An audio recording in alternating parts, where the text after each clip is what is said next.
जय श्री राधे कृष्ण। आप सभी का स्वागत है हमारे चैनल पर। आज आपको सुनाते हैं माघ मास महात्म्य का अध्याय 9। कार्तवीर जी दत्तात्रेय जी से बोले, हे विप्रपर श्रेष्ठ, किस प्रकार एक वैश्य माघ मास के स्नान के पुण्य से पापों से मुक्त होकर दूसरों के साथ स्वर्ग को गया, सो मुझसे कहिए। तब दत्तात्रेय जी कहने लगे कि जल स्वभाव से ही उज्ज्वल, निर्मल, शुद्ध, मलना और पापों को धोने वाला है। जल सभी पापियों का पोषण करने वाला है, ऐसा वेदों ने कहा है। मकर के सूर्य माघ मास में गौ के पैर डूबने योग्य जल में भी स्नान करने से मनुष्य स्वर्ग को प्राप्त करता है। यदि सारा मास स्नान करने में अशक्त हो तो 3 दिन ही स्नान करने से पापों का नाश होकर स्वर्ग की प्राप्ति होती है। चाहे दीन होने से थोड़े ही दान करें, वह भी धनी और दीर्घायु होता है। 5 दिन स्नान करने से चंद्रमा के समान शोभायमान होता है। इसीलिए अपना शुभ चाहने वालों को माघ मास में स्नान जरूर करना चाहिए। अब माघ मास में स्नान करने वालों के नियम कहता हूँ। अधिक भोजन का उपयोग नहीं करना चाहिए। भूमि पर सोना चाहिए। भगवान की त्रिकाल पूजा करनी चाहिए। ईंधन, वस्त्र, कंबल, जूता, कुमकुम, घी, तेल, कपास, रुई, वस्त्र तथा अन्य का दान करना चाहिए। दूसरे की अग्नि ना तपे, ब्राह्मण दान ना ले और मास के अंत में ब्राह्मणों को भोजन कराएं और उसको दक्षिणा दें तथा एकादशी के नियम से माघ मास का स्नान का उद्यापन करें। भगवान से प्रार्थना करें कि हे देव, इस स्नान का मुझको यथोक्त फल दीजिए। मौन रहकर इस मंत्र का उच्चारण करें, फिर भगवान का स्मरण करें। जो मनुष्य श्री गंगा जी में माघ मास में स्नान करते हैं वे 4000 युग तक स्वर्ग में ही जाते हैं। जो कोई माघ मास में गंगा और यमुना का स्नान करता है वह प्रतिदिन 1000 स्वर्ण मुद्रा दान का फल प्राप्त करता है और 1000 कपिला गौ के दान का भी फल प्राप्त होता है। दत्तात्रेय जी कहने लगे कि हे राजन, प्रजापति ने पापों के नाश के लिए प्रयाग तीर्थ की रचना की। सफ़ेद गंगा जी और काली यमुना जी के जल की धारा में स्नान का महात्म्य भली प्रकार सुनो। जो इस संगम में माघ मास में स्नान करता है वह गर्भ योनि में नहीं आता, अर्थात संसार सागर में नहीं आता। माघ मास में प्रयाग में स्नान करने से मनुष्य अच्छे भोगों को भोग कर ब्रह्मा को प्राप्त होता है। माघ मास तथा मकर के सूर्य में जो प्रयाग में स्नान करता है उसके पुण्य की गिनती चित्रगुप्त भी नहीं कर सकते। 100 वर्ष तक निराहार रहकर जो पुण्य प्राप्त होता है वही फल माघ मास में 3 प्रयाग में स्नान करने से होता है।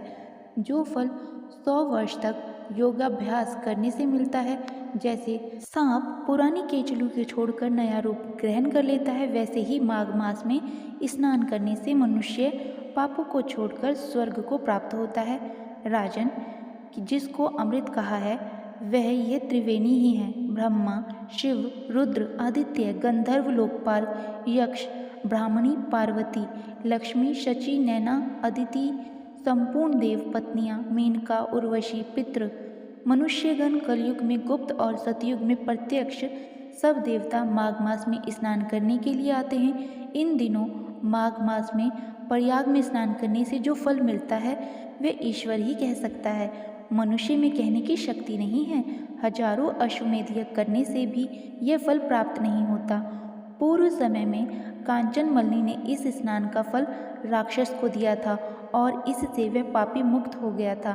कार्तवीर कहने लगा कि हे भगवान, वह राक्षस कौन था और कांचन मलिनी कौन थी? उसने अपना धर्म कैसे दिया और उनका साथ कैसे हुआ? हे ऋषि अत्रि की संतानों के सूर्य, ये कथा सुनाकर मेरा खोता हल दूर कीजिए। तब दत्तात्रेय जी कहने लगे कि हे राजन, इस पुरातन विचित्र इतिहास को सुनो। कांचन मल्ली नाम की एक सुंदर अप्सरा थी जो माघ मास में प्रयाग में स्नान करके कैलाश पर जा रही थी। तब उसको मार्ग में जाते हुए हिमालय के कुंज से एक घोर राक्षस ने देखा। उस सुंदर अप्सरा को देखकर उस राक्षस ने कहा कि हे सुंदरी, तुम कौन हो और कहाँ से आ रही हो? तुम्हारे वस्त्र और वेणी भीगी क्यों हुई हैं? तुम आकाश मार्ग से कहाँ जाती हो और किस पुण्य के प्रताप से तुम्हारा शरीर ऐसा तेजस्वी और ऐसा मनोहर है? तुम्हारे गीले वस्त्र से मेरे मस्तक पर गिरे हुए एक बूंद जल से मेरे क्रूर मन को एकदम शांति प्राप्त हो गई है। इसका क्या कारण है? इस जल की क्या महिमा है? तुम बड़ी शीलवती प्रतीत होती हो, इसका कारण मुझसे कहो। तब अप्सरा ने कहा कि हे राक्षस, सुनो, मैं काम रूपनी अप्सरा हूँ। मैं प्रयाग में संगम से स्नान करके आ रही हूँ। इसी से मेरे वस्त्र भीगे हुए हैं। अब कैलाश पर जा रही हूँ, जहाँ पर श्री शिव निवास करते हैं। त्रिवेणी के जल से मेरी सब क्रूरता दूर हो गई है, जिसके पुण्य के प्रभाव से मैं इतनी सुंदर और पार्वती जी की प्रिय सखी हुई। तो आश्चर्य देने वाला उदाहरण मुझसे ब्रह्मा जी ने कहा था, वो सुनो। मैं कलिंग देश के राजा की वेश्या थी। रूप, लावण्य और सुंदरता में अपूर्व थी। कई कामी पुरुष आपस में सर्वदा ही मृत्यु को प्राप्त हो गए। इस तरह उस नगर में बड़ी सुंदरता से यौवन व्यतीत हुआ और मैं वृद्धावस्था को प्राप्त हो गई। तब मेरे मन में विचार उत्पन्न हुआ कि मैंने अपनी सारी आयु पापों में ही व्यतीत कर दी। धर्म का कोई कार्य, दान, तप, यज्ञ आदि नहीं किया। शिव या दुर्गा जी की आराधना नहीं की, ना कभी भगवान विष्णु का पूजन किया। इस प्रकार अशांत मन से मैंने एक ब्राह्मण की शरण ली, जो वेदों का ज्ञाता और ब्रह्मनिष्ठ था। मैंने उनसे पूछा कि मेरा निस्तार किस प्रकार हो सकता है। हे महाराज, साधु सज्जन अच्छे और बुरे सभी पर दया करते हैं, इसीलिए मुझ दीन पर भी कृपा करके मुझे कीचड़ में डूबी हुई को पकड़कर उबारे। तब वह ब्राह्मण राजा का पुरोहित इन सब बातों को सुनकर मुझ पर दया करके कहने लगा कि तू ब्रह्मा के क्षेत्र प्रयाग में जाकर माघ मास में त्रिवेणी संगम में स्नान कर, परंतु मन में अशुभ क्रिया का विचार नहीं करना। पापों के नाश के लिए महर्षियों ने तो स्नान से अधिक और कोई प्रायश्चित नहीं बताया। प्रयाग में स्नान करने से तू अवश्य पवित्र होकर स्वर्ग को जाएगी। हे भामिनी, पुराने समय में गौतम ऋषि की स्त्री को देखकर इंद्र ने काम के वशीभूत होकर कपट वेश से उसे समागम किया। इसीलिए ऋषि के द्वारा दिया गया श्राप और उसका शरीर अत्यंत लज्जा युक्त होकर हजारों भागों वाला हो गया। तब इंद्र नीचा मुँह करके अपने पाप कर्म की बुराई करने लगा। मेरु पर्वत के शिखर पर स्वच्छ जल वाले सरोवर पर एक स्वर्ण कमल से भरे हुए कटोरे में घुस गया और अपने पाप को धिक्कारता हुआ कामदेव की बुराई करने लगा कि यह सब पापों का मूल है। इसी के वशीभूत होकर मनुष्य नरक में जाते हैं और अपनी धर्म, कीर्ति, यश और धैर्य का नाश करते हैं। इंद्र ऐसा सोच रहा था, सो इंद्र के बिना सारा देवलोक शोभाहीन हो गया। तब देवता, गंधर्व, किन्नर, लोकपाल इंद्राणी के सहित बृहस्पति जी से जाकर पूछने लगे कि महाराज, इंद्र के न रहने से स्वर्ग ऐसा शोभाहीन हो गया है जैसे सतपुत्र के बिना श्रेष्ठ कुल। इसलिए स्वर्ग की शोभा के लिए कोई क्रिया सोचिए, इस विषय में देर नहीं होनी चाहिए। तब बृहस्पति जी कहने लगे कि इंद्र के बिना सोचे विचारे कर्म किया है, उसका फल भोग रहा है, सो वे कहाँ है, मैं ये सब जानता हूँ। फिर गुरुजी ने सबको साथ लेकर स्वर्ण कमलों से युक्त बड़े सरोवर में इंद्र को देखा, जिसका मुख मलिन और आंखें बंद थीं। तब इंद्र ने बृहस्पति जी के चरणों को पकड़कर कहा कि इस पाप से उद्धार करके आप मेरी रक्षा कीजिए। तब बृहस्पति जी ने इंद्र से कहा कि प्रयाग में स्नान करने से ही तुम पाप मुक्त हो जाओगे। तब इंद्र सहित सबने ही प्रयाग में जाकर संगम में स्नान किया और त्रिवेणी स्नान से इंद्र पाप मुक्त हो गए। तब बृहस्पति जी ने इंद्र को वरदान दिया कि तुम्हारे शरीर में जितने भग हैं सब नेत्र हो जाएं। तब इंद्र ब्राह्मण के वर से हजारों नेत्र से ऐसा सुशोभित हुआ जैसे मान सरोवर में कमल शोभायमान होता है। अप्सरा कहने लगी कि हे राक्षस, वह ब्राह्मण कहने लगा कि इंद्र इस प्रकार अपनी अमरावतीपुरी को गया। सोहे कल्याणी, तुम भी देवताओं से सेवा किए जाने वाले प्रयाग में माघ मास में स्नान करने से निष्पाप होकर स्वर्ग में जाओगी। सो मैंने उस ब्राह्मण से ये वचन सुनकर उसके पैरों में पड़कर प्रणाम किया और घर में आकर सब भाई बंधन, नौकर चाकर, धन आदि को त्याग कर शरीर को नष्ट होने वाली वस्तु समझकर घर से निकल गई और माघ मास में गंगा, यमुना और संगम पर जाकर स्नान किया। सो हे निशाचर, 3 दिन के स्नान से मेरे सभी पाप नष्ट हो गए और 27 दिन के पुण्य से मैं देवता हो गई और पार्वती जी की सखी होकर सुख से निवास करती हूँ। इसीलिए मैं प्रयाग के महात्म्य को याद करके सब देवताओं के सहित माघ मास में प्रयाग स्नान करती हूँ। सो मैंने अपना ये सब वृतांत तुमसे कहा। तुम भी इस योनि में पड़ने और ऐसा कुरूप होने का ये सब कारण कहो। तुम्हारी दाढ़ी और मूछें बहुत बड़ी बड़ी हो गई हैं और पर्वत की गुफा में वास करते हो। तब निशाचर कहने लगा कि हे भद्रे, सज्जनों से गुप्त बातें कहने में भी कोई हानि नहीं होती। मुझको अब कोई संशय नहीं रहा कि मेरा उद्धार तुमसे ही होगा, तो मैं अपना सब वृतांत तुमसे कहता हूँ। मैं काशी में वेदा का ज्ञाता था और बड़े उच्च कुल के ब्राह्मण के घर में जन्म लिया था। मैंने राजा, पापी, शूद्र तथा वैश्यों से अनेक प्रकार के दान लिए। मैंने दान लेने में चंडाल को भी नहीं छोड़ा। उस जन्म में मैंने कोई भी धर्म नहीं किया। वहीं पर मृत्यु को प्राप्त हो गया तथा तीर्थ स्थान पर मरने के कारण नरक में नहीं गया। पहले 2 बार गिद्ध योनि में, 3 बार व्याघ्र योनि में, 2 बार सर्प योनि में, 1 बार उल्लू की योनि में और अब 10वीं बार राक्षस हुआ हूँ और 75,000 वर्ष से इसी योनि में हूँ। इस स्थान को 3 योजन तक मैंने जंतुहीन कर दिया है। बिना अपराध के बहुत से प्राणियों को मैंने नष्ट किया। इस कारण मेरा अंत अत्यंत दुखी है। तुम्हारे दर्शन से मन में कुछ शांति अवश्य आई है, क्योंकि सज्जनों का संग तुरंत ही सुखदायी होता है। मैंने अपने दुख के सब कारण आपसे कहे और सज्जन लोग सदैव दूसरों के दुखों से दुखी होते हैं। अब यह बताओ कि इस दुख रूप समुद्र को कैसे पार कर सकता हूँ। तब दत्तात्रेय जी कहने लगे। इस प्रकार उसके वचन सुनकर कंचन मालिनी कहने लगी कि हे राक्षस, मैं तुम्हारा अवश्य कल्याण करूंगी। मैंने दृढ़ प्रतिज्ञा की है कि तुम्हारी मुक्ति के लिए प्रयत्न करूंगी। मैंने बहुत बार प्रयाग मार्ग में स्नान किया है। वेद जानने वाले ऋषियों ने दुखी को दान देने की प्रशंसा की है। समुद्र में जल बरसने से क्या लाभ? प्रयाग में स्नान करने का 1 बार का फल मैं तुम्हें देती हूँ, उसी से तुमको स्वर्ग की प्राप्ति होगी। उसके फल का अनुभव मैं कर चुकी हूँ। तब उस अप्सरा ने अपने गीले वस्त्र का जल निचोड़कर जल को हाथ में लेकर माघ मास के फल को उस राक्षस को अर्पण किया। उसी समय पुण्य प्राप्त करके वह राक्षसी शरीर को छोड़कर तजो में सूर्य के समान देवता रूप हो गया। आकाश में विमान पर चढ़कर अपनी कांति से चारों दिशाओं को प्रकाशित करता हुआ, कंचन मालिनी की प्रशंसा करता हुआ वह शोभायमान हुआ और कहने लगा कि ईश्वर ये जानता है कि तुमने कितना उपकार मुझ पर किया है। अब भी कृपया मुझे भिक्षा दो, जिससे मैं कभी पाप ना करूं। अब मैं तुम्हारी आज्ञा पाकर स्वर्ग में जाऊंगा। तब कंचन मालिनी ने कहा कि सदैव धर्म की सेवा करो, काम रूपी शत्रु को जीतो, दूसरों के गुण तथा दोषों का वर्णन मत करो, शिव और वासुदेव का पूजन करो, इस देह का मोह मत करो, पत्नी, पुत्र, धन आदि की ममता त्यागो, सत्य बोलो, वैराग्य भाव धारण कर योगी बनो। मैंने तुमसे ये धर्म के लक्षण कहे। अब तुम देवता रूप होकर शीघ्र ही स्वर्ग को जाओ। दत्तात्रेय जी कहने लगे। इस प्रकार गंधर्व से सेवित वह राक्षस कंचन मालिनी को नमस्कार करके स्वर्ग को गया और देव कन्याओं ने वहां आकर कंचन मालिनी पर पुष्पों की वर्षा की और प्रेम पूर्वक कहा कि हे भद्रे, तुमने राक्षस का उद्धार किया है। इस दुष्ट के डर से कोई भी इस वन में प्रवेश नहीं करता था।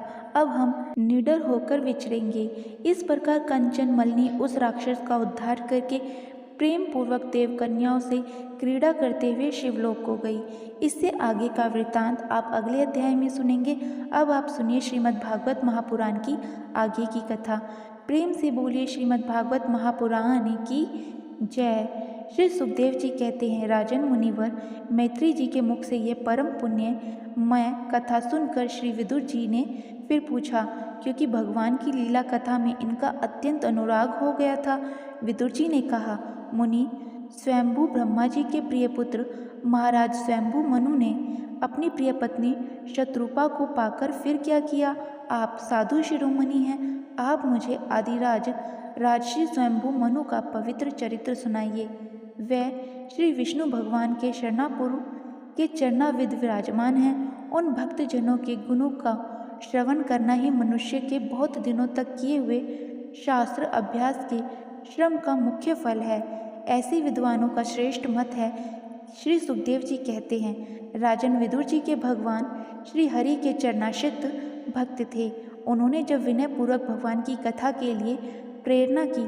तब मुनिवर मैत्री का रोम रोम खिल उठा। उन्होंने कहा, श्री मैत्री जी बोले, जब अपनी भार्या शत्रुपा के साथ स्वयंभू मनु का जन्म हुआ तब उन्होंने बड़ी नम्रता से हाथ जोड़कर श्री ब्रह्मा जी से कहा, भगवान, एकमात्र आप ही समस्त जीवों के जन्मदाता और जीविका प्रदान करने वाले पिता हैं। तथापि हम आपकी संतान ऐसा कौन सा कर्म करें जिससे आपकी सेवा बन सके। पूज्य पाद, हम आपको नमस्कार करते हैं। आप हमसे हो सकने योग्य किसी ऐसे कार्य के लिए हमें आज्ञा दीजिए जिससे इस लोक में हमारी सर्वत्र कीर्ति हो और परलोक में संदिग्ध प्राप्त हो सके। श्री ब्रह्मा जी ने कहा, तात पृथ्वीपते, तुम दोनों का कल्याण हो। मैं तुमसे बहुत प्रसन्न हूँ क्योंकि तुमने निष्कपट भाव से मुझे आज्ञा दीजिए ये कहकर मुझे आत्मसमर्पण किया है। वीर पुत्रों को अपने पिता की इसी रूप में पूजा करनी चाहिए। उन्हें उचित है कि दूसरों के प्रति ईर्ष्या का भाव न रखकर जहाँ तक बने उनकी आज्ञा का आदरपूर्वक सावधानी से पालन करें। तुम अपनी इस भार्या से अपने ही समान गुणवती संतति उत्पन्न करके धर्म पूर्वक पृथ्वी का पालन करो और यज्ञों के द्वारा श्री हरि की आराधना करो।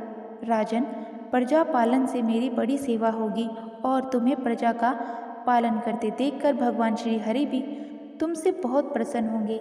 जिन पर यज्ञ मूर्ति जनार्दन भगवान प्रसन्न नहीं होते उनका सारा श्रम व्यर्थ ही होता है, क्योंकि वे तो एक प्रकार से अपने आत्मा का ही अनादर करते हैं।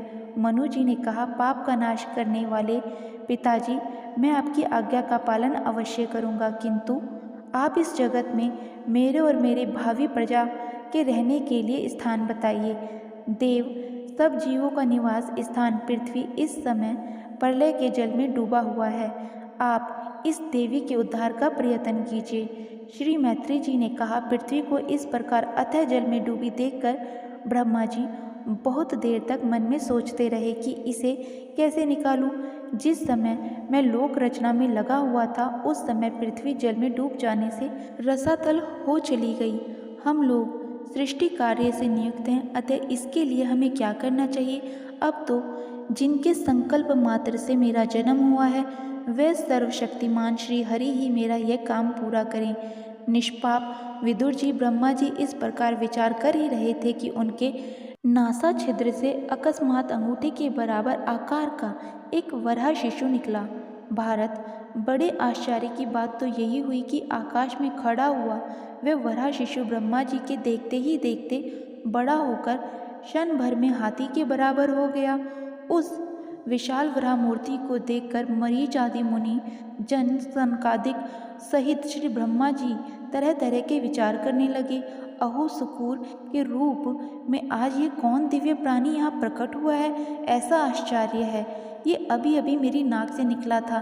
पहले तो ये अंगूठे के पूर्वे के बराबर दिखाई देता था, किंतु एक ही क्षण में बड़ी भारी शिला के समान हो गया। अवश्य ही यज्ञ मूर्ति भगवान हम लोगों के मन को मोहित कर रहे हैं। ब्रह्मा जी और उनके पुत्र इस प्रकार सोच ही रहे थे कि भगवान यज्ञ पुरुष पर्वत आकार होकर गरजने लगे। सर्वशक्तिमान श्री हरि ने अपनी गर्जना से दिशाओं को प्रतिध्वनित करके ब्रह्मा और श्रेष्ठ ब्राह्मणों को हर्ष से भर दिया। अपना खेद दूर करने वाली महामाया वरह भगवान की घूर घूराहट से सुनकर वे जनलोक, तपलोक और सत्यलोक निवासी मुनिगण तीनों वेदों के परम पवित्र मंत्रों से उनकी स्तुति करने लगे। भगवान के स्वरूप का वेदों में विस्तार से वर्णन किया गया, अतः उन मुनीश्वर ने जो स्तुति की उसे वेद रूप मानकर भगवान बड़े प्रसन्न हुए और एक बार फिर गरज कर देवताओं के हित के लिए गजराज की सी लीला करते हुए जल में घुस गए।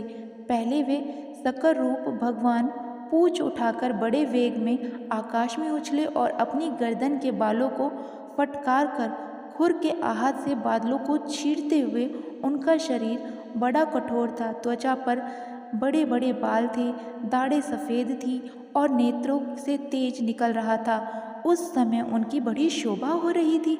भगवान स्वयं यज्ञ पुरुष थे, तथापि सूकर रूप धारण करने के कारण अपनी नाक से सूंघ सूंघ कर पृथ्वी का पता लगा रहे थे।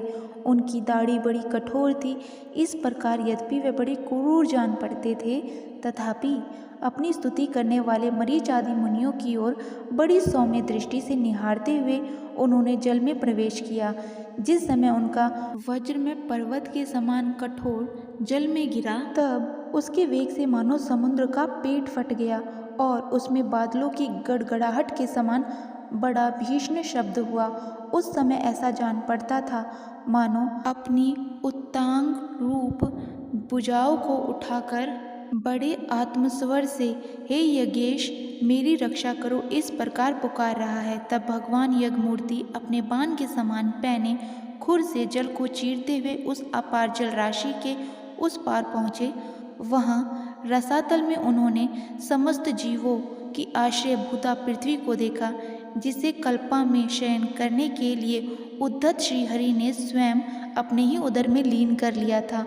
फिर वे जल में डूबी हुई पृथ्वी को अपनी दाढ़ पर लेकर रसातल से ऊपर आए। उस समय उनकी बड़ी शोभा हो रही थी। जल से बाहर आते समय उनके मार्ग में विघ्न डालने के लिए महापराक्रमी हिरण्यकश्यप ने जल के भीतर ही उन पर गदा से आक्रमण किया। इससे उनका क्रोध चक्र के समान तीक्ष्ण हो गया और उन्होंने उसे लीला से ही इस प्रकार मार डाला जैसे सिंह हाथी को मार डालता है। उस समय उसके रक्त से थूथनी तथा कनपटी सन जाने के कारण वे ऐसे जान पड़ते थे मानो कोई गजराज लाल मिट्टी के टीले से टकराकर मर कर आया हो। तात जैसे गजराज अपने दांतों पर कमल पुष्प धारण कर ले, उसी प्रकार अपने सफ़ेद दांतों की नोक पर पृथ्वी को धारण कर जल से बाहर निकाले हुए तमाल के समान नील वर्ण वरह भगवान को देखकर ब्रह्मा मरीच आदि को निश्चय हो गया कि भगवान ही हैं। तब वे हाथ जोड़कर वेद वाक्यों से उनकी स्तुति करने लगे। ऋषियों ने कहा, भगवान अजीत आपकी जय हो यज्ञपति, आप अपने वेद प्रेरूप विग्रह को फटकार रहे हैं, आपको नमस्कार है। आपके रोमकूपों में पूर्ण यज्ञ लीन है। आपने पृथ्वी का उद्धार करने के लिए ही ये सूकर रूप धारण किया है, आपको नमस्कार है। दुराचार को आपके शरीर का दर्शन होना अत्यंत कठिन है, क्योंकि यह यज्ञ रूप है। इसकी त्वचा में गायत्री आदि छंद रोमा वाली, में कुशा, नेत्रों में गृत तथा चारों वर्णों में होता अधवर्म, इन चारों ऋतवीजों के कर्म हैं। ईश आपकी धूत अर्थात मुख के अग्रभाग में श्रुक है, नासिका छिद्रों में सवत्र है, उदर में ईड़ा अर्थात यज्ञ भक्षण पात्र है, कानों में चमच है, मुख में प्रशस्त ब्रह्मा भाग पात्र है और कंठ छिद्र में ग्रह अर्थात सोम पात्र है। श्री मैत्री जी कहते हैं, विदुर जी उन ब्रह्मावदनी अपने खुर से जल को स्तंभित कर उस पर पृथ्वी को स्थापित कर दिया। इस प्रकार रसातल से लीला पूर्वक लाई हुई पृथ्वी को जल पर रख कर वह विश्ववकन प्रजापति भगवान श्री हरि अंतर ध्यान हो गए। विदुर जी, भगवान की लीला चरित अत्यंत कीर्तनीय है और उनमें लगी हुई बुद्धि सब प्रकार के पाप ताप को दूर कर देती है। जो पुरुष उनकी इस मंगलमय मुंजल कथा को भक्ति भाव से सुनता या सुनाता है, उसके प्रति भक्त वत्सल्य भगवान अंतःस्थल में बहुत शीघ्र प्रसन्न होते हैं। भगवान तो सभी कामनाओं को पूर्ण करने में समर्थ हैं। उनके प्रसन्न होने पर संसार में क्या दुर्लभ है, किंतु उन तुच्छ कामनाओं की आवश्यकता ही क्या है। जो लोग उनका अन्य भाव से भंजन करते हैं, उन्हें तो वे अंतर्यामी परमात्मा स्वयं अपना परम पद ही दे देते हैं। अरे संसार में पशुओं को छोड़कर अपने पुरुषार्थ का सार जानने वाला ऐसा कौन पुरुष होगा जो आवागमन से छुड़ा देने वाली भगवान की प्राचीन कथाओं में से किसी भी अमृत कथा का अपने कर्णवटों से एक बार पान करके फिर उनकी ओर से मन हटा लेगा। श्री सुखदेव जी कहते हैं, राजन, प्रयोजनवश शुक्र बने श्री हरि की कथा को मैत्री जी के मुख से सुनकर विभक्त व्रत धारी विदुर जी को पूर्ण तृप्ति नहीं हुई। तब उन्होंने हाथ जोड़कर फिर पूछा। विदुर जी ने कहा, मुनिवर, हमने ये बात आपके मुख से अभी सुनी है कि आदि दैत्य हिरण्याक्ष को भगवान युगमूर्ति ने ही मारा था। ब्रह्मा जिस समय भगवान लीला से ही अपनी दाढ़ पर रखकर पृथ्वी को जल से निकाल रहे थे, उस समय उसने दैत्यराज हिरण्याक्ष की मुठभेद किस कारण हुई। तब वह श्री मैत्री जी ने कहा, विदुर जी, तुम्हारा प्रश्न बड़ा ही सुंदर है, क्योंकि तुम श्री हरि की अवतार कथा के विषय में ही पूछ रहे हो, जो मनुष्य के मृत्यु पाक्ष का छेदन करने वाली है। देखो, उत्तानपाद का पुत्र ध्रुव बालकपन में श्री नारद जी की सुनाई हुई हरि कथा के प्रभाव से ही मृत्यु के सिर पर पैर रखकर भगवान के परम पद पर आरूढ़ हो गया था। पूर्व काल में एक बार इसी वराह भगवान और हिरण्याक्ष के युद्ध के विषय में देवताओं के प्रश्न करने पर देव श्री ब्रह्मा जी ने उन्हें ये इतिहास सुनाया था और इसी के परंपरा से मैंने सुना है। विदुर जी, एक बार दक्ष की पुत्री दति ने पुत्र प्राप्ति की इच्छा से कमात होकर सायकाल के समय ही अपने पति मरीच नंदन कश्यप जी से प्रार्थना की कि उस समय कश्यप जी खीर की आहुतियों द्वारा अग्नि जीव भगवान यज्ञपति की आराधना करके सूर्यास्त का समय जानकर अग्निशाला में ध्यानस्थ बैठे थे। दिति ने कहा, विद्वान मतवाला हाथी जैसे केले के वृक्ष को मसल डालता है, उसी प्रकार यह प्रसिद्ध धनुधर कामदेव मुझ अबला पर जोर जताकर आपके लिए मुझे बेचैन कर रहा है। अपनी पुत्रवती सौतों की सुख समृद्धि को देखकर मैं ईर्ष्या की आग में जली जाती हूँ। अतः आप मुझ पर कृपा कीजिए, आपका कल्याण हो। जिनके गर्भ से आप जैसा पति पुत्र रूप से उत्पन्न होता है, वे ही स्त्रियां अपने पतियों से सम्मानित समझी जाती हैं। उनका सुयश संसार में सर्वत्र फैल जाता है। हमारे पिता प्रजापति दक्ष का अपनी पुत्रियों पर बड़ा स्नेह था। एक बार उन्होंने हम सबको अलग अलग बुलाकर पूछा कि तुम किसे अपना पति बनाना चाहती हो। वे अपनी संतान की सब प्रकार की चिंता रखते थे। अतः हमारा भाव जानकर उन्होंने उनमें से हम 13 पुत्रियों को, जो आपके गुण स्वभाव के अनुरूप थी, आपके साथ ब्याह दिया। अतः मंगल मूर्ति कमल नयन, आप मेरी इच्छा पूर्ण कीजिए, क्योंकि हे महात्मा, आप जैसे महापुरुषों के पास दीन जनों का आना निष्फल नहीं होता। विदुर जी, दति कामदेव के वेग से अत्यंत बेचैन और बेबस हो रही थी। उसने इसी प्रकार बहुत सी बातें बनाते हुए दीन होकर कश्यप जी से प्रार्थना की। तब उन्होंने उसे सुमधुर वाणी में समझाते हुए कहा, भीरू, तुम्हारी इच्छा के अनुसार मैं अभी अभी तुम्हारा प्रिय अवश्य करूँगा। भला जिसके द्वारा अर्थ, धर्म और काम तीनों की सिद्धि होती है, अपनी ऐसी पत्नी की कामना कौन पूर्ण नहीं करेगा। मैत्री जी कहते हैं, पति के इस प्रकार समझाने पर भी कामातुर दत्ती ने वैश्या के समान निर्लज होकर ब्रह्म कश्यप जी का वस्त्र पकड़ लिया। तब कश्यप जी ने उस निंदी कर्म में अपनी भैया का बहुत आग्रह देखकर देव को नमस्कार किया और एकांत में उसके साथ समागम किया। फिर जल से स्नान करके प्राण और वाणी का संयम करके विशुद्ध ज्योतिर्मय सनातन ब्रह्म का ध्यान करते हुए उसी का जप करने लगे। विदुर जी, दत्ती को भी उस निंद कर्म के कारण बड़ी लज्जा आई और ब्रह्म ऋषि के पास जाकर सिर नीचा करके इस प्रकार कहने लगी। दत्ती बोली, ब्राह्मण भगवान रुद्र भूतों के स्वामी हैं। मैंने उनका अपराध किया है, किंतु वे भूत श्रेष्ठ मेरे इस गर्भ को नष्ट न करे। मैं उग्र रूप एवं रुद्र रूप महादेव को नमस्कार करती हूँ। वे सत्पुरुष के लिए कल्याणकारी एवं दंड देने के भाव से ही रहित हैं, किंतु दुष्टों के लिए क्रोध मूर्ति दंड पानी है।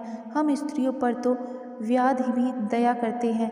फिर वे सतीपति तो मेरे बहनोई और परम कृपालु हैं, अतः वे मुझ पर प्रसन्न हों। श्री मैत्री जी ने विदुर जी, प्रजापति कश्यप ने सायकालीन संध्या वंदना आदि कर्म से निवृत्त होने पर देखा कि दति थर थर कांपती हुई अपनी संतान की लौकिक और परल उन्नति के लिए प्रार्थना कर रही है।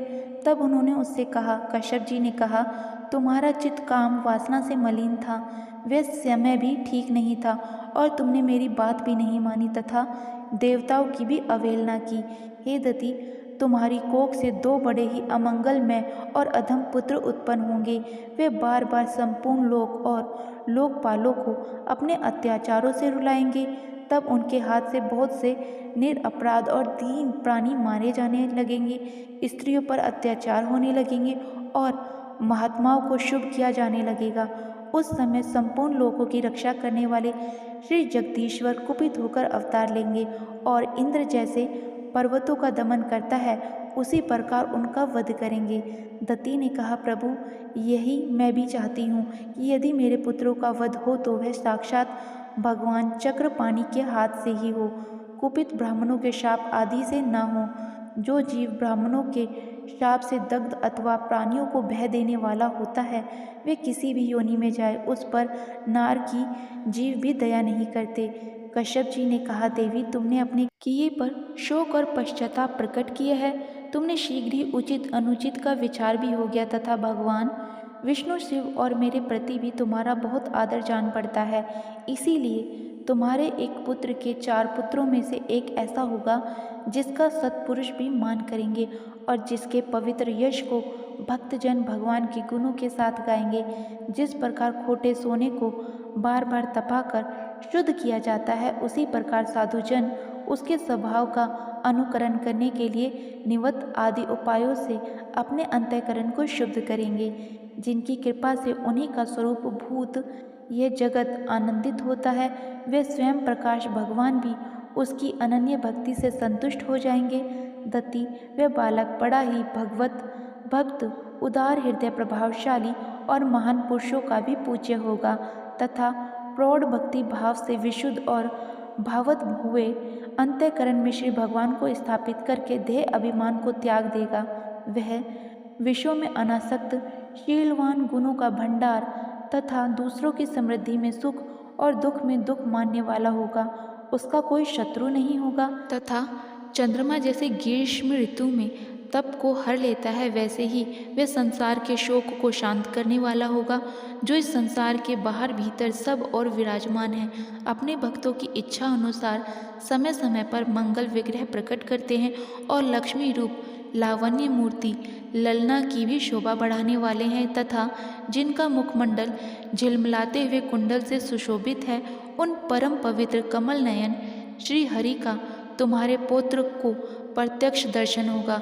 श्री मैत्री जी कहते हैं, विदुर जी, दत्ती ने जब यह सुना कि मेरा पुत्र भगवान का भक्त होगा, तब उसे बड़ा आनंद हुआ तथा यह जानकर कि मेरे पुत्र साक्षात श्री हरि के हाथों से मारे जाएंगे, उसे और भी अधिक उत्साह हुआ। श्री मैत्री जी ने कहा, विदुर जी, दिति को अपने पुत्रों से देवताओं को कष्ट पहुंचाने की आशंका थी, इसीलिए उसने दूसरों के तेज का नाश करने वाले उस कश्यप जी के तेज को 100 वर्षों तक अपने उदर में ही रखा। उस गर्भावस्था तेज से लोकों में सूर्य आदि का प्रकाश क्षीण हो गया तथा इंद्र आदि लोकपाल भी तेजोहीन हो गए। तब उन्होंने ब्रह्मा जी के पास जाकर कहा कि सब दिशाओं में अंधकार के कारण बड़ी अव्यवस्था हो रही है। तब देवताओं ने कहा, भगवान, काल आपकी आज्ञा ज्ञान शक्ति को कुटित नहीं कर सकता, इसीलिए आपसे कोई बात छिपी नहीं है। आप इस अंधकार के विषय में भी जानते ही होंगे। हमें तो इससे बड़े ही भयभीत हो रहे हैं। वह वाद देव, आप जगत के रचयिता और समस्त लोकपालों की मुकुटमणि हैं। आप छोटे बड़े सभी जीवों का भाव जानते हैं। देव, आप विज्ञान बल संपन्न हैं। आपने माया से ही ये चतुर्भुज रूप और रजोगुण स्वीकार किया है। आपकी उत्पत्ति के वास्तविक कारण को कोई नहीं जान सकता। हम आपको नमस्कार करते हैं। आप में संपूर्ण भुवन स्थित है। कार्य कारण रूप सारा प्रपंच आपका शरीर है, किंतु वास्तव में आप इससे परे हैं। जो समस्त जीवों की उत्पत्ति स्थान आपका अनन्य भाव से ध्यान करते हैं, उन सिद्ध योगियों का किसी प्रकार भी ह्रास नहीं हो सकता, क्योंकि वे आपकी कृपा कटाक्ष से कृतकृत्य हो जाते हैं तथा प्राण, इंद्रियां और मन को जीत लेने के कारण उनका योग भी परिपक्व हो जाता है। भूमन, इस अंधकार के कारण दिन रात का विभाग स्पष्ट नहीं हो पा जाने के कारण लोगों के सारे कर्म लुप्त होते जा रहे हैं, जिससे वे दुखी हो रहे हैं। उनका कल्याण कीजिए और हम शरणागत की ओर अपनी अपार दया दृष्टि से निहार दीजिए। देव, आग जिस प्रकार ईंधन में पड़कर बढ़ती रहती है, उसी प्रकार कश्यप जी के वीर्य से स्थापित हुआ विदति का गर्भ सारी दिशाओं को अंधकार में करता हुआ क्रमशः बढ़ रहा है। श्री मैत्री जी कहते हैं, माँ बाहो, देवताओं की प्रार्थना सुनकर भगवान ब्रह्मा जी हंसे और उन्होंने अपनी मधुर वाणी से आनंदित करते हुए कहने लगे। ब्रह्मा जी ने कहा, देवताओं, तुम्हारे पूर्वज मेरे मानस पुत्र सनकादिक लोकों की आसक्ति त्याग कर समस्त लोकों में आकाश मार्ग से विचरा करते थे। एक बार वे भगवान विष्णु के शुद्ध स्तव में सब लोकों के शिरोमणि भाग में स्थित बैकुंठ धाम में जा पहुँचे। वहाँ सभी लोग विष्णु रूप होकर रहते हैं। और वह प्राप्त भी उन्हीं को होता है जो अन्य सब प्रकार की कामनाएं छोड़कर केवल भगवत चरण शरण की प्राप्ति के लिए ही अपने धर्म द्वारा उनकी आराधना करते हैं। उस लोक में नैश्यस नाम का एक वन है जो मूर्तिमान केवल सही जान पड़ता है। वह सब प्रकार की कामनाओं को पूर्ण करने वाले वृक्षों से सुशोभित है, जो स्वयं हर समय 6 ऋतुओं की शोभा से संपन्न रहते हैं। वहाँ विमानचारी गंधर्वगण अपनी प्रियाओं के सहित अपने प्रभु की पवित्र लीलाओं का गान करते रहते हैं, जो लोगों की संपूर्ण पाप राशि को भस्म कर देने वाली है। श्री हरि तुलसी से अपनी श्री विग्रह को सजाते हैं और तुलसी की गंध का ही अधिक आदर करते हैं। वह लोग वैदूर्य मरकतमणि अर्थात पन्ने और सुवर्ण के विमानों से भरा हुआ है। यह सब किसी कर्म फल से नहीं बल्कि एकमात्र श्री हरि के पाद पद्म की वंदना करने से ही प्राप्त होते हैं। उन विमानों पर चढ़े हुए कृष्ण प्राण भगवत भक्तों के चिंतन में बड़े बड़े नितंबों वाली सुमुखी सुंदरियां भी अपनी मंद मुस्कान एवं मनोहर हास परिहास से काम विकार नहीं उत्पन्न कर सकती। परम सौंदर्यशालिनी लक्ष्मी जी, जिनकी कृपा प्राप्त करने के लिए देवगण भी यत्नशील रहते हैं, श्री हरि के भवन में चंचलता रूप दोष को त्याग कर रहती हैं। जिस समय अपने चरण कमलों के नुपुर की झनकार करती हुई वे अपनी लीला कमल को घुमाती हैं, उस समय उस कनक भवन की स्फटिक मई दीवारों में उनका प्रतिबिंब पड़ने से ऐसा जान पड़ता है मानो वे उन्हें बुहार रही हों। प्यारे देवताओं, जिस समय दासियों को साथ लिए वे अपने क्रीड़ावन में तुलसी दल के द्वारा भगवान का पूजन करती हैं, तब वहाँ के निर्मल जल से भरे हुए सरोवर में, जिनमें मूंगे के घाट बने हुए हैं, अपना सुंदर्य अलकावली और उन्नत नासिका से सुशोभित मुखारविंद देखकर ये भगवान का है यों जानकर उसे बड़ा ही सौभाग्यशाली समझती हैं। जो लोग भगवान की पापहारी लीलाओं को छोड़कर बुद्धि को नष्ट करने वाली अर्थ कर्म संबंधी अन्य निंदी कथाएं सुनते हैं, वे उस बैकुंठ लोक में नहीं जा सकते। हाय, जब वे अभागी लोग इस सारहीन बातों को सुनते हैं, तब वे उनके पुण्य को नष्ट करके उन्हें आश्रयहीन घोर नरक में डाल देते हैं। आहा, इस मनुष्य योनि की बड़ी महिमा है। हम देवता लोग भी इसकी चाह करते हैं। इसी में तत्व ज्ञान और धर्म की भी प्राप्ति हो सकती है। इसे पाकर भी जो लोग भगवान की आराधना नहीं करते, वे वास्तव में उनकी सर्वत्र फैली हुई माया से मोहित हैं। जिस समय सनकादिक मुनि विश्व गुरु श्री हरि के निवास स्थान संपूर्ण लोकों के वंदनीय और श्रेष्ठ देवताओं के विचित्र विमानों से विभूषित उस परम दिव्य और अद्भुत बैकुंठ धाम में अपने योग बल से पहुँचे, तब उन्हें बड़ा ही आनंद हुआ। भगवत दर्शन की लालसा से अन्य दर्शनीय सामग्री की उपेक्षा करते हुए बैकुंठ धाम की 6 डोलियाँ पार करके जब वे 7वीं पर पहुँचे, तब वहाँ उन्हें हाथ में गदा लिए हुए 2 समान आयु वाले देव श्रेष्ठ दिखाई दिए, जो बाजूबंद, कुंडल, किरीट आदि अनेकों अमूल्य आभूषणों से अलंकृत थे। उनकी 4 श्याम मालाएं भुजाओं के बीच में मतवाले मधुर करों से गुंजायमान वनमाला सुशोभित थी तथा बाकी बोहें फड़कते हुए नासिका रंध्र और अरुण नयनों के कारण उनके चेहरे पर कुछ सौभाग्य से चिन्ह दिखाई दे रहे थे।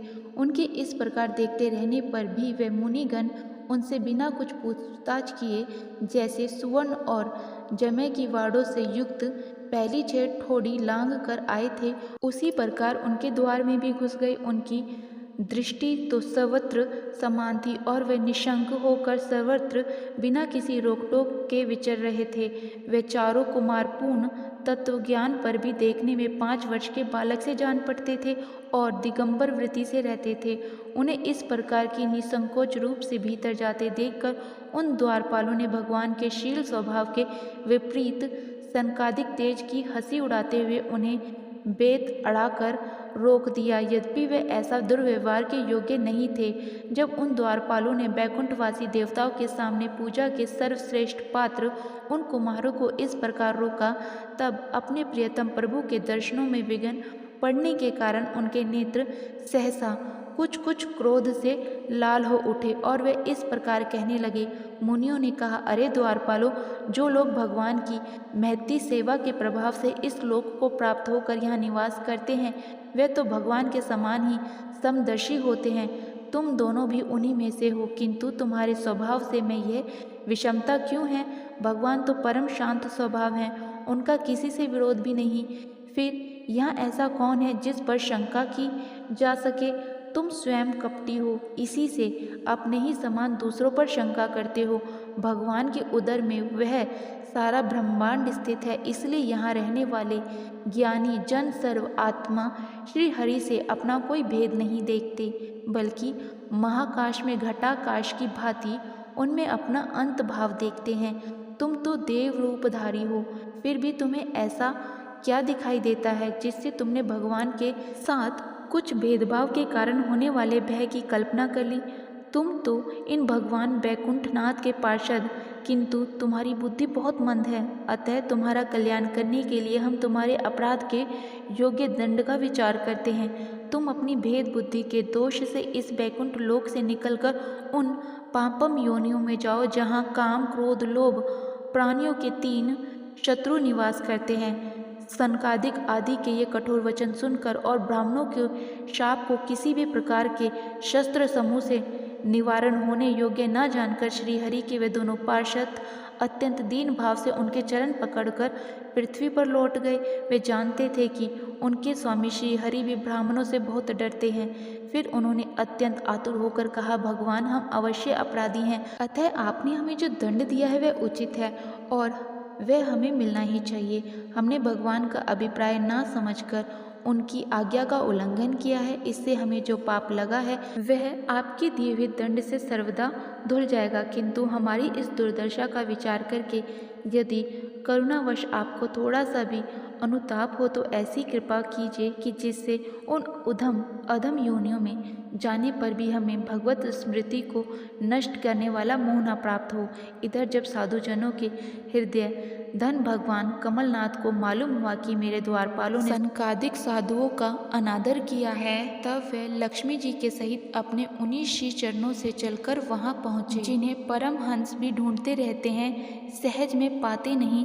सनकादिक के विषय श्री बैकुंठनाथ स्वयं अपने नेत्र गोचर होकर पधारे हैं। उनके साथ साथ पार्षदगण छत्र चामर आदि लिए चल रहे हैं तथा प्रभु के दोनों ओर राजहंस की पंखों के समान 2 श्वेत चवर डुल रहे हैं। उनकी शीत वायु से उनके श्वेत छत्र में लगी हुई मोतियों की झालर हिलती हुई ऐसी शोभा दे रही है मानो चंद्रमा की किरणों से अमृत की बूंदें झर रही हैं। प्रभु समस्त सद्गुणों के आश्रय हैं। उनके सौम्य मुख मुद्रा को देखकर जान पड़ता था मानो वे सभी पर अनवरत कृपा सुधा की वर्षा कर रहे हैं। मानो स्नेह में चितवन से वे भक्तों का हृदय स्पर्श कर रहे थे और उनका सुविशाल श्याम वृक्ष स्थल पर स्वर्ण रेखा के रूप में जो साक्षात लक्ष्मी जी विराजमान थी, उनसे मानो वे समस्त दिव्य लोकों के चूड़ामणि बैकुंठ धाम को सुशोभित कर रहे थे। उनके पीताम्बर मंडित विशाल नितंबों पर झिलमिलाती हुई करंदनी और गले में ब्राह्मणों से मुखरित वनमाला विराज रही थी तथा वे कलाइयों में सुंदर कंगन पहने अपना एक हाथ गरुड़ जी के कंधे पर रखकर दूसरे से कमल का पुष्प घुमा रहे थे। भगवान का श्री विग्रह बड़ा ही सौंदर्यशाली था। उसे देखकर भक्तों के मन में ऐसा वितर्क होता था कि इसके सामने लक्ष्मी जी का सौंदर्य अभिमान भी गलित हो गया है। ब्रह्मा जी कहते हैं, देवताओं, इस प्रकार मेरे महादेव जी के और तुम्हारे लिए परम सुंदर विग्रह धारण करने वाले श्री हरि को देखकर सनकादिक ऋषियों ने झुककर प्रणाम किया। उस समय उनकी अद्भुत छवि को निहारते निहारते उनके नेत्र तृप्त नहीं होते थे। सनकादिक मुनीश्वर निरंतर ब्रह्मानंद में निमग्न रहा करते थे। इसके पश्चात वह मुनिगण अन्य साधनों में सिद्ध न होने वाली स्वाभाविक अष्ट सिद्धियों में संपन्न श्री हरि की स्तुति करने लगे। जो योग मार्ग के द्वारा मोक्ष पद की खोज करने वाले पुरुषों के लिए उनके ध्यान का विषय अत्यंत आदरणीय और नयन नंद की वृद्धि करने वाला पुरुष रूप प्रकट करते हैं। सनकादिक मुनियों ने कहा, अनंत यद्यपि आप अंतर्यामी रूप में दुष्ट चित्त पुरुषों के हृदय में भी स्थिर रहते हैं, तथापि उनकी दृष्टि से ओझल ही रहते हैं। किंतु आज हमारे नेत्रों के सामने तो आप साक्षात विराजमान हैं। प्रभु, जिस समय आपने उत्पन्न हुए हमारे पिता ब्रह्मा जी ने आपका रहस्य वर्णन किया था, उसी समय श्रवण रंध्र द्वारा हमारी बुद्धि में तो आप ही अविराजित थे, किंतु प्रत्यक्ष दर्शन का महान सौभाग्य तो हमें आज ही प्राप्त हुआ है। भगवान, हम आपको साक्षात परम तत्व ही जानते हैं। इस समय आप अपने विशुद्ध सत्वमय विग्रह से अपने इन भक्तों को आनंदित कर रहे हैं। आपकी इस सगुण साकार मूर्ति को राग और अहंकार से मुक्त मुनिजन आपकी कृपा दृष्टि से प्राप्त हुए हैं, सुदृढ़ भक्ति योग के द्वारा अपने हृदय में उपलब्ध करते हैं। प्रभु, आपका सुयश अत्यंत कीर्तनीय और सांसारिक दुखों की निवृत्ति करने वाला है। आपके चरणों की शरण में रहने वाला जो महाभाग्य है, वह आपके अत्यंतिक प्रसाद मोक्ष पद को भी कुछ अधिक नहीं गिनते। फिर जिन्हें आपकी जरा सी टेढ़ी भो ही भयभीत कर देती है, उन इंद्र पर यदि अन्य भोगों के विषय में तो कहना ही क्या। भगवान, यदि आपका चित्त बने ही तरह आपके चरण कमलों में ही रमन करता रहे, आपकी वाणी तुलसी के समान आपके चरण संबंध से सुशोभित हो और हमारे कान आपकी सुयश सुधा से परिपूर्ण रहें, तो अपने पापों के कारण भले ही हमारा जन्म नर्क आदि योनियों में हो जाए, इसकी हमें कोई चिंता नहीं। विपुल कीर्ति प्रभु, आपने हमारे सामने जो ये मनोहर रूप प्रकट किया है, उससे हमारे नेत्रों को बड़ा ही सुख मिला है। विषय सक्त अजितेंद्रिय पुरुषों के लिए इसका दृष्टिगोचर होना अत्यंत कठिन है। आप साक्षात भगवान हैं और इस प्रकार स्पष्टतः हमारे नेत्रों के समान प्रकट हुए हैं। हम आपको प्रणाम करते हैं। श्री ब्रह्मा जी ने कहा, देवगण, जब योगनिष्ठ सनकादिक ऋषियों ने इस प्रकार स्तुति की तो वैकुंठ निवास श्री हरि ने ये कहा। भगवान ने कहा, मुनिगण, यह जय विजय मेरे पार्षद हैं। इन्होंने मेरी कुछ भी परवाह करके आपका बड़ा अपराध किया है। आप लोग भी मेरे अनुग भक्त हैं, अतः इस प्रकार मेरी अवज्ञा करने के कारण आपने इन्हें जो दंड दिया है वे मुझे भी अभिमत है। ब्राह्मण मेरे परम आराध्य हैं। मेरे अनुचर के द्वारा आप लोगों को जो तिरस्कार हुआ है उसे मैं अपना ही किया हुआ मानता हूँ, इसीलिए मैं आप लोगों से प्रसन्नता की भिक्षा मांगता हूँ। सेवकों के अपराध करने पर संसार उनके स्वामी का ही नाम लेता है। वह अपयश उसकी कीर्ति को इस प्रकार दूषित कर देता है जैसे त्वचा का चर्म रोग मेरी निर्मल सुयश सुधा में गोता लगाने से चंडाल पर्याप्त सारा जगत तुरंत पवित्र हो जाता है। इसीलिए मैं वैकुंठ कहलाता हूँ, किंतु ये पवित्र कीर्ति मुझे आप लोगों से ही प्राप्त हुई है। इसीलिए जो कोई आपके विरुद्ध आचरण करेगा वे मेरी भुजा ही क्यों ना हो, मैं उसे तुरंत काट डालूंगा। आप लोगों की सेवा करने से मेरी चरण रज को ऐसी पवित्रता प्राप्त हुई है कि वे सारे पाप को तत्काल नष्ट कर देती है और मुझे ऐसा सुंदर स्वभाव मिला है कि मेरे उदासीन रहने पर भी लक्ष्मी जी मुझे एक क्षण के लिए भी नहीं छोड़ती। यद्यपि इन्हीं के लेश मात्र कृपा कटाक्ष के लिए अन्य ब्रह्म देवी जो अपने संपूर्ण कर्मफल मुझे अर्पण करके सदा संतुष्ट रहते हैं, वे निष्काम ब्राह्मण ग्रास पर तृप्त होते हुए घी से तरह तरह के पकवानों का जब भोजन करते हैं, तब उनके मुख से मैं जैसा तृप्त होता हूँ वैसा यज्ञ में अग्नि रूप मुख से यजमान की दी हुई आहुतियों को ग्रहण करके नहीं होता। योग माया का अखंड और असीम ऐश्वर्य मेरे अधीन है तथा मेरे चरणों तक रूपनी गंगा जी चंद्रमा को मस्तक पर धारण करने वाले भगवान शंकर के सहित समस्त लोकों को पवित्र करती है। ऐसा परम पवित्र एवं परमेश्वर होकर भी मैं जिनकी पवित्र चरण रज को अपने मुकुट पर धारण करता हूँ, उन ब्राह्मणों के कर्म को कौन सहन करेगा।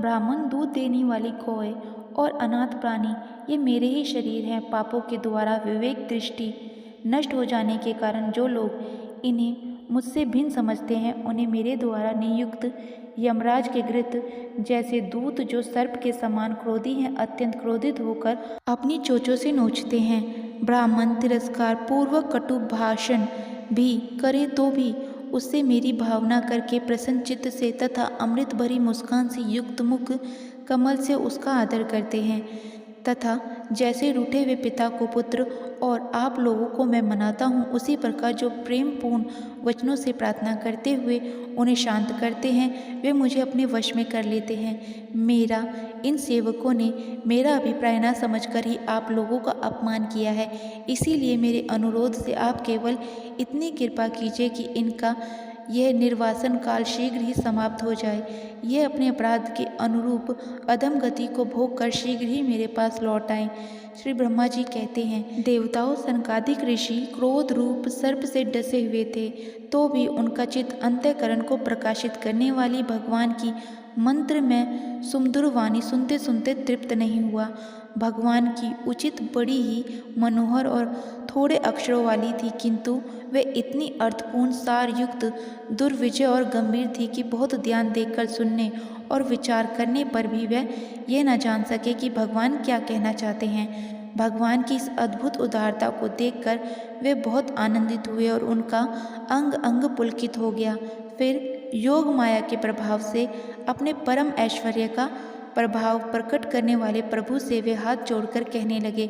मुनियों ने कहा, स्वप्रकाश भगवान, आप सर्वेश्वर होकर भी जो ये कह रहे हैं कि यह आपने मुझ पर बड़ा अनुग्रह किया, तो इससे आपका क्या अभिप्राय है, ये हम नहीं जान सके।